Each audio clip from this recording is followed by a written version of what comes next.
बड़ा बिजनेसमैन एक छोटे से गांव में जाता है। उसका प्लान होता है कि उस गांव में एक फैक्ट्री लगानी है। वो एक ऐसी जगह तक पहुंच जाता है जहां पर उसके सामने नदी होती है और उसके सामने गांव होता है। अब उसके पास में दो ऑप्शन होते हैं, एक कि वो सड़क के रास्ते से घूम करके उस गांव तक पहुंचे जिसमें करीब करीब 8 घंटे लगेंगे क्योंकि डायरेक्ट कोई रास्ता नहीं है वहां तक पहुंचने का। दूसरा कि सिर्फ 20 मिनट में एक नाव में बैठ करके उस नदी को पार करके उस गांव तक पहुंच जाए। तो अपना टाइम बचाने के लिए उसने उस नाव में बैठने का डिसीजन लिया। वो नाव बहुत ही छोटी सी थी जिसमें एक तरफ एक आदमी बैठा था जो कि नाव चला रहा था और दूसरी तरफ ये बिजनेसमैन बैठा हुआ था। तो नाव में बैठने की थोड़ी देर बाद उस बिजनेसमैन ने उस नाव वाले से पूछा, तुझे पता है तेरी नाव में कौन बैठा है? तो नाव वाले ने बड़े ही भोलेपन से कहा हाथ जोड़ करके, नहीं साहब मुझे नहीं पता आप कौन है। तो बिजनेसमैन बोला, अरे तू अखबार नहीं पढ़ता है क्या? हर दूसरे दिन मेरी फोटो आती है अखबार में। तो नाव वाला बोला, अरे साहब मुझे कहाँ पढ़ना लिखना आता है, मैं बहुत छोटा सा था जब मेरे पिताजी गुजर गए थे, तो अपने परिवार का ध्यान रखने के लिए मैं बचपन से ही काम में लग गया और तभी मेरा स्कूल छूट गया।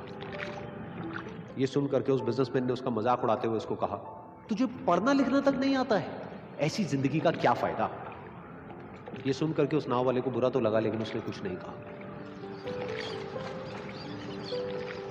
थोड़ी देर बाद वो बिजनेसमैन उस नाव वाले से बोला, अभी कुछ ही दिन बाद ये जो सामने तू जमीन देख रहा है, यहां पर मेरी एक बहुत बड़ी फैक्ट्री होगी जहां पर हमारे ब्रांड की मिनरल वाटर की बॉटल्स बनेगी। उस नाव वाले को बात समझ नहीं आई। उसने कहा, क्या बनेगा साहब? तो बिजनेसमैन थोड़ा सा इरिटेट होकर के बोला कि हमारे यहाँ पर पानी की बोतलें बनेंगी जो तेरे गांव में नहीं बिकेगी लेकिन शहरों में बहुत बिकती है। अरे कभी तू शहर गया होगा तो तूने देखी होगी पानी की बोतलें रखी होती है दुकानों पर। फिर वो नाव वाला बोला, अरे साहब मुझे कैसे पता होगा, मैं तो कभी इस गाँव से बाहर गया ही नहीं। फिर वो बिजनेसमैन उसके ऊपर हंसते हुए बोला, तू कभी इस गाँव से बाहर तक नहीं गया, तुझे पता ही नहीं कि शहर क्या होता है? अरे ऐसी जिंदगी का क्या फायदा? उसकी ये बात सुन करके उस नाव वाले को सच में लगने लगा कि मेरी जिंदगी शायद किसी काम की नहीं है। अपनी इस सोच की वजह से उसका नाव से ध्यान हटा और तभी नाव की टक्कर हो गई एक बड़े से पत्थर से, जिसकी वजह से नाव में पानी भरने लगा और नाव डूबने लगी। उस जगह पर पानी बहुत ही गहरा था और किनारा दूर था। नाव वाले को समझ आ गया कि अब इस नाव को बचाने का कोई तरीका नहीं है और वो अपनी जान बचाने के लिए नदी में छलांग मारने ही वाला था। तभी उसने उस बिजनेसमैन से पूछा, साहब आपको तैरना तो आता है ना? तो बिजनेसमैन घबरा करके बोला, ऐसा क्यों पूछ रहे हो, मुझे तैरना नहीं आता है।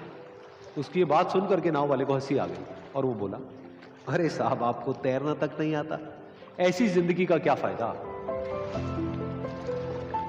ये सुन करके उस बिजनेसमैन को अपनी गलती का एहसास हुआ और वो हाथ जोड़ करके उस नाव वाले से बोला, तुम जो कहोगे मैं तुम्हें दूंगा, बस मेरी जान बचा लो। तो उस नाव वाले ने बोला, अरे साहब आप घबराओ नहीं, मुझे सिर्फ तैरना नहीं आता है, मुझे डूबते हुए लोगों को बचाना भी आता है, आप मुझे कस के पकड़ लो, मैं आपको कुछ नहीं होने दूंगा। और फिर उस नाव वाले ने ना सिर्फ अपनी बल्कि उस बिजनेसमैन की भी जान बचाई।